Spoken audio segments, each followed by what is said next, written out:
Halo, perkenalkan saya Anti. Kali ini saya akan melanjutkan pembahasan tentang validitas, khususnya tentang validitas isi. Semua pembahasan saya ambil dari buku ini. Dalam video sebelumnya, saya menjelaskan bahwa kita sebaiknya tidak mengandalkan satu bukti validitas saja, namun menggunakan beberapa cara untuk mengetahui apakah alat ukur tersebut mengukur konstruk yang kita inginkan.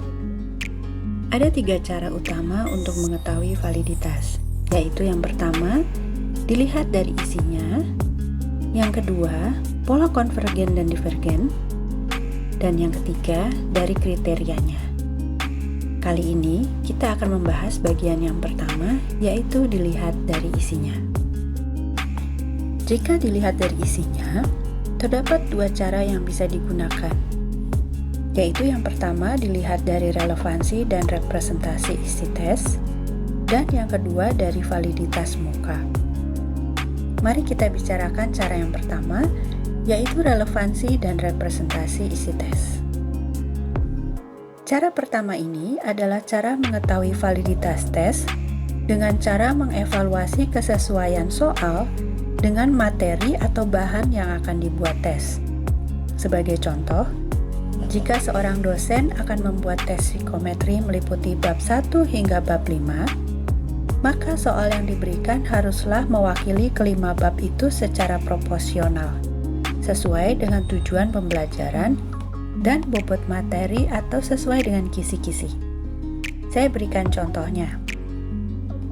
Berikut ini adalah kisi-kisi untuk kuis psikometri dari bab 1 sampai 5. Meliputi sejarah pengukuran, penyegaran statistik, norma, reliabilitas, dan validitas.